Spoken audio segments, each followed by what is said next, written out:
Hello friends, welcome to study group Pathshala. मैं उल्लास और आज की क्लास में हम डिस्कस करेंगे एक इम्पोर्टेंट पत्र को। ये पत्र होगा पर्यावरण संरक्षण के संबंध में संपादक को पत्र। ठीक है, ये टॉपिक काफ़ी ज़्यादा इंपॉर्टेंट हो सकता है आप सभी के लिए। इसको आप जरूर तैयार करिए, specially SSC, CHSL, CGL, MTS और बैंक रिलेटेड एग्जाम्स के लिए, राइट। और इसकी कंप्लीट प्लेलिस्ट को जरूर देख लीजिएगा। सारे जितने मोस्ट एक्सपेक्टेड टॉपिक्स हैं वो सभी आपको इसकी प्लेलिस्ट में मिल जाएंगे, राइट। तो उनको आप देखिए बढ़िया से और तैयार करिए अच्छे से, राइट फ्रेंड्स। इसके साथ ही साथ फ्रेंड्स आप इन बुक्स को ले सकते हो जो आपको हिंदी और इंग्लिश दोनों में ही मिल जाएगी। यहाँ पर आपको 70+ टॉपिक्स मिल जाते हैं जो आपकी मोस्ट एक्सपेक्टेड टॉपिक्स हैं जिनको आपको जरूर तैयार करना है। ठीक है, आपको विद इन वर्ड लिमिट यहाँ पर सारे टॉपिक्स मिल जाएंगे, लेटेस्ट पैटर्न पर बेस्ड होंगे। 70+ टॉपिक्स को आप यहाँ से कवर कर सकते हो और ऐसे लेटर दोनों ही आपको सिंगल बुक में मिल जाएंगे, तो अलग से 2 बुक लेने की भी जरूरत नहीं पड़ेगी। और लोएस्ट कॉस्ट में आपको ये बुक मिल जाएगी, एडिशनल 30% डिस्काउंट भी मिल जाएगा, राइट। तो डिस्क्रिप्शन में दोस्तों लिंक दिया गया है, वहाँ से जाके आप डिस्काउंटेड रेट्स पे इन बुक्स को बाय कर सकते हो अपने एग्जाम के हिसाब से, सीजीएल, सीएचएसएल, जीएसटी या फिर आईपीएस पीओ के लिए, राइट। और अपनी प्रिपरेशन को और भी बेहतर तरीके से कर सकते हो, राइट। तो चलिए दोस्तों शुरुआत करते हैं आज की क्लास। Let's start.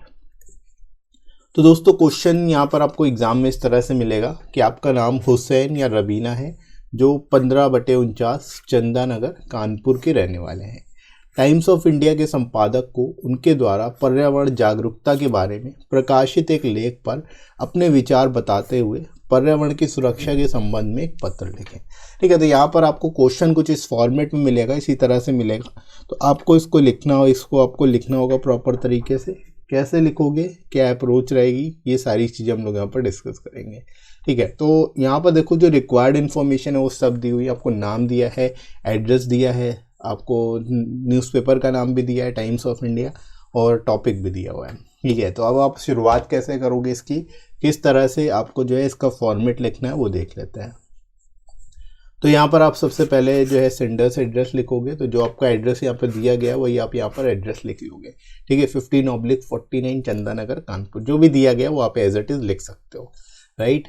उसके बाद आपको लिखनी होती है डेट, जो भी करेंट डेट होगी वो आप यहाँ पर लिख दोगे। जैसे 3 फरवरी 2021, जो भी करेंट डेट हो वो आप लिख देना वहाँ पर। ठीक है, अब इसके बाद अब लिखना किसको है, संपादक को लिखना है। ठीक है, तो संपादक और संपादक लिख दो या संपादक महोदय भी लिख सकते हो, दोनों चीज़ें लिख सकते हो।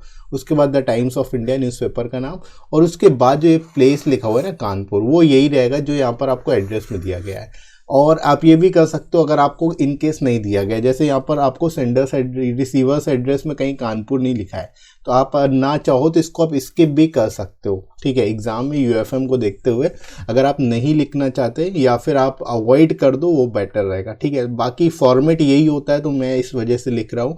बाकी आप अगर एक्चुअल एग्जाम में अगर आपको नहीं दिया जाए तो आप स्किप कर सकते हो।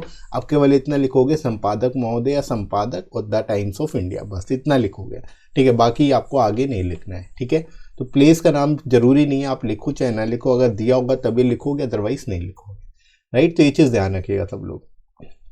इसके बाद आपको लिखना होता है विषय। तो विषय पर्यावरण जागरूकता के संबंध में पत्र, ये आपका विषय हो जाएगा। ठीक है, तो इस तरह से ये फॉर्मेट आपका रहेगा। फॉर्मेट इतना आपको याद रखना है। ठीक है, तो इस चीज़ों का आप स्पेसिफिकली ध्यान रखेंगे, फॉर्मेट के भी आपको नाम मार्क्स मिलते हैं, राइट दोस्तों। इसके बाद आपको शुरुआत करनी है आदरणीय महोदय, और उसके बाद कॉमा लगाना है, इतना शुरुआत कर लोगे यहाँ से। उसके बाद अब आप लिखना शुरू करोगे कि मैं आपके समाचार पत्र के माध्यम से पर्यावरण की ओर जनता का ध्यान आकर्षित करना चाहता हूँ। ठीक है, यहाँ पर शुरुआत इस तरह से कर सकता हूँ कि आपके समाचार पत्र के माध्यम से जनता, मतलब जो कॉमन पीपल है, उनका ध्यान जो है पर्यावरण की ओर आकर्षित करना चाहता हूँ, इस वजह से ये पत्र लिख रहा हूँ। ठीक है, पर्यावरण हमारे आसपास के वातावरण से मिलकर बनता है, जिसमें जीवन को बनाए रखने के लिए भूमि, वायु और जल शामिल है। ठीक है, अब पर्यावरण क्या होता है आप थोड़ा सा बता सकते हो, पर्यावरण किसको बोलते हैं। तो पर्यावरण के अंतर्गत वो सभी चीज़ें आती है जो हमारे आसपास की चीज़ें होती है, या हम जो एक तरह से हमारे आसपास का जो वातावरण है उसको ही हम लोग पर्यावरण बोलते हैं। ठीक है, जिसमें जो है सारी चीज़ें होती है जिसके द्वारा जीवन संभव हो सके, जैसे भूमि, वायु, जल, ये इस तरह की चीज़ें।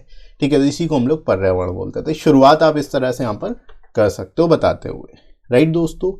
इसके बाद देखो जैसे जैसे जनसंख्या में वृद्धि हो रही है वैसे वैसे मानवीय मांगे बढ़ती जा रही हैं।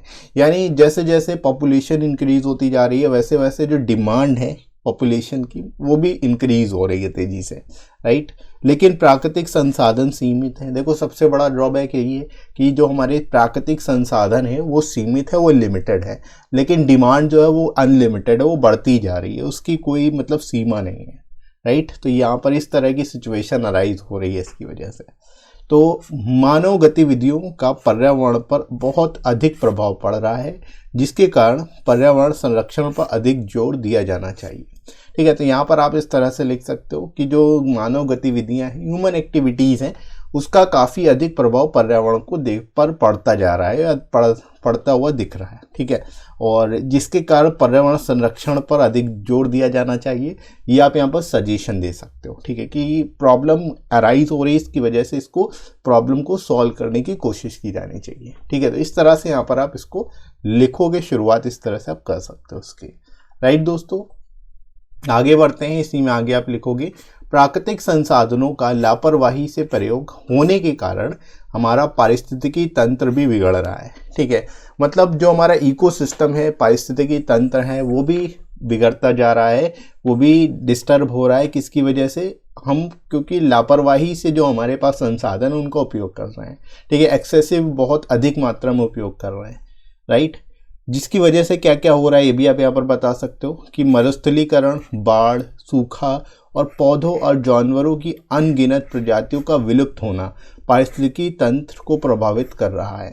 ठीक है, यानी ये सभी कारण जो है पारिस्थितिकी तंत्र को प्रभावित कर रहे हैं। जैसे मरुस्थलीकरण हो रहा है क्योंकि पेड़ काटे जा रहे हैं, तो पेड़ कटेंगे तो ज़मीनें बंजर होती जाएंगी और उसके कारण अल्टीमेटली जो है वहाँ पे रेगिस्तान बनते जाएंगे। तो ये मरुस्थलीकरण बन रहा है। इसकी वजह से बाढ़, सूखा, इस तरह की सिचुएशन ज़्यादा से ज़्यादा तभी बेसिकली आती है जब पेड़ ना हो या कम से कम हो, है ना। तो ये सभी सिचुएशन आ रही हैं। पौधों और जानवरों की जो प्रजातियां हैं वो भी विलुप्त हो रही हैं, जिसका पारिस्थितिकी तंत्र पर काफ़ी अधिक प्रभाव पड़ रहा है। ठीक है, तो ये भी आप यहाँ पर बता सकते हो। उसके बाद देखो, और भूमि, जल और वायु प्रदूषण का कारण भी बनता जा रहा है। ठीक है, इन्हीं सभी कारण की वजह से क्या है, भूमि, जल और वायु प्रदूषण भी हो रहा है, क्योंकि ये सारी चीज़ें जो है एक दूसरे से इंटरकनेक्टेड है। ठीक है, एक दूसरे पर सब डिपेंड है, एक दूसरे पर सारी चीज़ें जो है निर्भर करती हैं। ठीक है, तो यहाँ पर आप बता सकते हो इस सारी चीज़ों का एक दूसरे से काफ़ी ज़्यादा प्रभाव पड़ रहा है एक दूसरे पर, राइट। तो इस तरह से यहाँ पर आप लिख लोगे इसका। इसके बाद देखो, संसाधनों के सही उपयोग और संरक्षण पर ध्यान केंद्रित करना प्रत्येक नागरिक का कर्तव्य है। ठीक है, अब यहाँ पर आप सजेशन दे रहे हो इस तरह से कि संसाधनों का सही तरीके से उपयोग किया जाना चाहिए। जो एक्सेसिव यूज़ हो रहा है, वो जो यूटिलाइजेशन हो रहा है, उसको ख़त्म करना चाहिए, उसको कम करना चाहिए। ठीक है, और संरक्षण पर ध्यान केंद्रित करना चाहिए। ठीक है, तो ये एक तरह का कर्तव्य है सभी नागरिकों का। बाकी पर्यावरणीय अपराधों के खिलाफ सख्त कानून भी बनाए जाने चाहिए। ठीक है, यानी जो पर्यावरण से रिलेटेड जो अपराध कर रहे हैं, जो रूल्स ब्रेक कर रहे हैं बेसिकली, उनके खिलाफ जो है सख्त कानून भी बनने चाहिए, ताकि जो है इनसे संबंधित जो इंसिडेंट्स हैं वो कम हो जाएं, राइट। तो वो भी आप यहाँ पर बता सकते हो उसके रिगार्डिंग। ठीक है, उसके बाद फाइनली लास्ट में आप लिख सकते हो कि मुझे उम्मीद है कि मेरी आवाज़ इस समाचार पत्र के माध्यम से सभी नागरिकों तक पहुँचेगी और वे निश्चित रूप से अपनी जिम्मेदारियों को समझेंगे। ठीक है, तो इस तरह से आप यहाँ पर कंक्लूड कर सकते हो, उसको बेस्ट तरीके से लिख सकते हो। और उसके बाद फाइनली लिखोगे धन्यवाद, और सादर करके आप लिख दोगे जो भी आपका नाम दिया है। आपको एक नाम लिखना है, अब बॉय हो तो हुसैन लिखोगे, अगर गर्ल हो तो रबीना लिखोगे।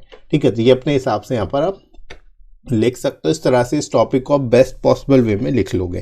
ठीक है फ्रेंड्स, तो आई होप आप सभी समझ पाए होंगे कि अगर ये टॉपिक आपका एग्ज़ाम में पूछा जाता है तो आप कैसे लिखोगे बेस्ट पॉसिबल वे में, और सबसे अच्छा अप्रोच क्या होगा ऐसे टॉपिक को लिखने का, राइट। तो इसी तरह से आप बाकी के टॉपिक्स को भी तैयार कर लेना। बाकी सभी टॉपिक्स की प्लेलिस्ट है, वो उनको आप देखिए, एस्से की भी है, लेटर की भी है, अच्छे से तैयार करिए। साथ में टेलीग्राम चैनल ज्वाइन कर लेना, यहाँ पर इंपॉर्टेंट पीडीएफ्स और क्लासेस की नोटिफिकेशन भी आपको मिल जाएंगी, ताकि आपकी कोई भी क्लास मिस ना हो। और इसका लिंक आपको डिस्क्रिप्शन में और कमेंट सेक्शन में मिल जाएगा, वहाँ से जाके आप ज्वाइन कर सकते हो, राइट। और ये वीडियो आपको कैसा लगा कमेंट करके ज़रूर बताइएगा। वीडियो हेल्पफुल लगा हो तो लाइक करिएगा, इस वीडियो को शेयर करिएगा अपने सभी दोस्तों में, और सब्सक्राइब कर लीजिए चैनल को अगर आप में से कोई नया है तो। राइट फ्रेंड्स, तो अभी के लिए इतना ही, नेक्स्ट मिलते हैं अगली क्लास में। Thanks for watching.